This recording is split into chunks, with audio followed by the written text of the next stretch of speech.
Jamás olvidaré el sonido de aquella puerta cerrándose con violencia. Ese golpe seco fue como el disparo que marcó el final de algo que llevaba décadas agonizando en silencio. Fernando me observó por última vez a través del cristal, con esa expresión de hastío que se había convertido en su gesto habitual, y pronunció palabras que todavía resuenan en mi memoria. Bájate de una vez, Mercedes. Si vas a seguir con el drama, hazlo afuera. Y arrancó. El rugido del motor se perdió entre el tráfico, abandonándome en aquella esquina solitaria, bajo una llovizna que parecía burlarse de mi desgracia. Me quedé paralizada, sin cartera, sin teléfono, sin dirección. La gente transitaba a mi lado sin detenerse, como si mi tragedia fuera parte del paisaje urbano. El maquillaje corrido, la blusa empapada, los párpados hinchados. Era patético. Una mujer de 68 años llorando en plena calle porque el hombre con quien compartió media vida la había desechado como a una extraña. Durante años toleré sus explosiones, sus silencios punzantes, su manera de convertirme en invisible. Y sin embargo, incluso en aquel momento, una parte de mí esperaba que diera la vuelta, que se arrepintiera, que regresara por mí. Pero no lo hizo. Ni esa vez ni nunca. El cielo se oscureció rápidamente. Intenté protegerme bajo el techo deteriorado de la parada, contemplando los charcos que se formaban a mis pies. Pensé en caminar, pero las fuerzas me habían abandonado. El frío se infiltraba en mis huesos, y el corazón palpitaba como queriendo escapar del cuerpo. De pronto escuché una voz dulce, serena, casi melodiosa. Tranquila, hija. Giré la cabeza. Una anciana ciega se apoyaba en su bastón, vestida con un abrigo color marfil y un sombrero de lana que parecía pertenecer a otra época. Tenía el cabello plateado perfectamente recogido y los labios pintados de un carmín suave que contrastaba con su piel pálida. Sostenía un bolso pequeño, y junto a ella permanecía un hombre alto de traje oscuro que parecía su conductor. Balbuceé, sin poder sostenerle la mirada. Estoy bien, señora. No, no lo estás, respondió ella con una sonrisa tranquila. He vivido lo suficiente para reconocer el sonido del abandono. Sus palabras me golpearon con una ternura inesperada. El conductor observó a la anciana con respeto. Doña Dolores, deberíamos marcharnos. La lluvia arrecia. Ella levantó una mano ordenándole silencio. Un momento, Ramón. Luego se volvió hacia mí. Hija, necesito que me hagas un favor. Finge que eres mi nieta. Mi automóvil está por llegar. No permitas que ese hombre que te abandonó tenga el último gesto de poder sobre ti. ¿Cómo?, pregunté aturdida. No comprendo. Ella sonrió con serenidad. No necesitas comprenderlo. Solo finge por unos minutos y te prometo algo. Ese hombre lamentará haberte dejado. No sé por qué le creí. Quizás fue su tono, su mirada vacía pero llena de autoridad, o el modo en que su bastón golpeaba el suelo con seguridad, como si el mundo obedeciera a su paso. En ese momento, un automóvil negro se detuvo frente a nosotras.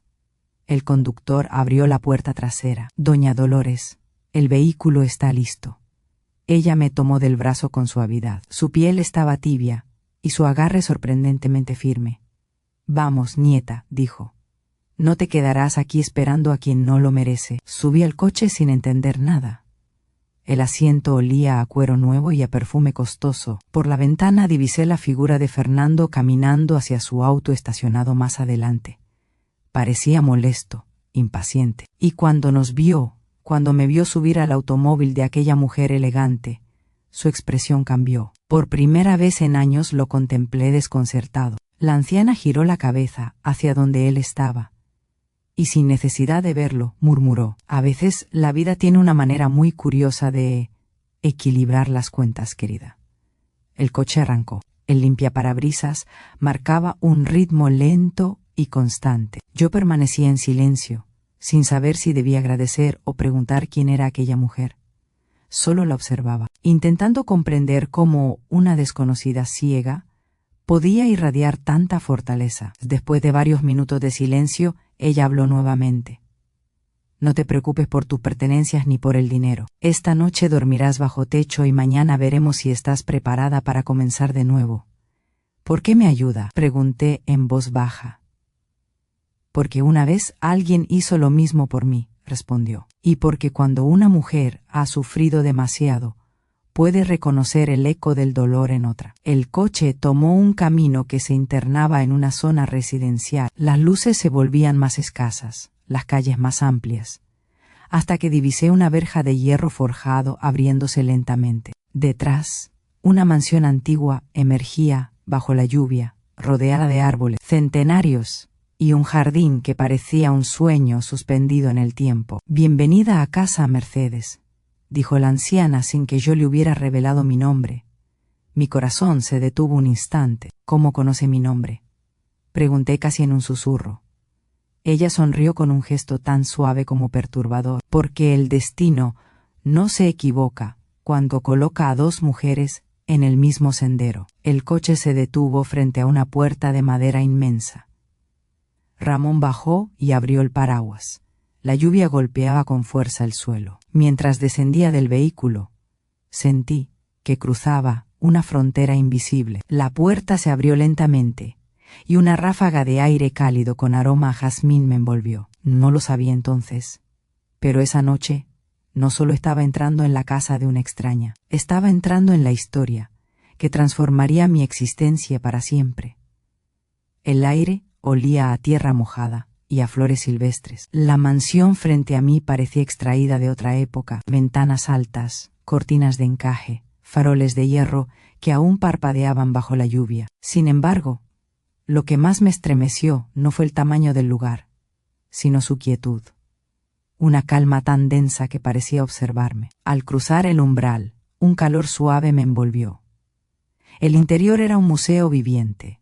Retratos antiguos, relojes detenidos, una lámpara de araña con lágrimas de cristal. En el aire flotaba una música lejana, apenas perceptible, como si alguien hubiera dejado un viejo gramófono encendido en otra habitación. «Siéntate, querida», dijo la anciana, señalando un sillón tapizado en terciopelo azul. «Ramón, enciende el fuego en la chimenea». El hombre desapareció sin decir palabra. Yo obedecí. El sillón era blando, tibio. Mis manos temblaban sobre las rodillas. Ella se acomodó frente a mí y con una calma casi teatral me dijo: «Ahora puedes contarme qué sucedió». No sabía por dónde comenzar. «Fue una discusión», murmuré. «No la primera, pero sí la definitiva». «¿Y te abandonó ahí?», preguntó sin sorpresa. «Sí, en aquella esquina, sin nada». Asentí. Ella inclinó la cabeza como quien confirma algo que ya sabía. Lo imaginé. Se le notaba en la forma en que te observaba.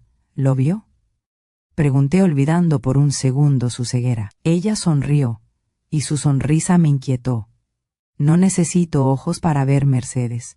Durante años había olvidado muchas cosas, lo que me gustaba, lo que soñaba. ¿Quién era antes de convertirme en la sombra de Fernando? Esa mujer lo sabía, o peor aún, parecía haber vivido lo mismo». Después del té, Ramón me mostró la habitación de huéspedes. Las cortinas eran de lino blanco, y en la mesita de noche había un reloj antiguo. Su tic-tac llenaba el silencio como un corazón que no se resigna a morir. Antes de dormir, escuché pasos lentos en el pasillo. Era ella, doña Dolores. Su silueta se detuvo frente a mi puerta.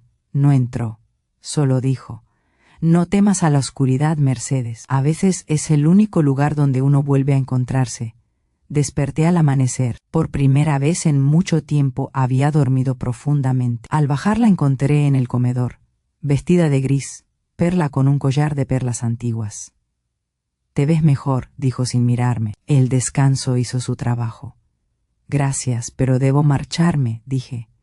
«No quiero causarle molestias». Ella sonrió serena. «¿Y a dónde irías, Mercedes?».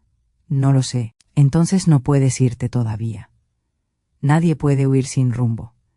Después del desayuno me invitó a caminar por el jardín. El sol se filtraba entre las ramas y las flores desprendían un aroma embriagador. Aunque ella no veía, caminaba con paso firme, como si los árboles y los caminos le hablaran al oído.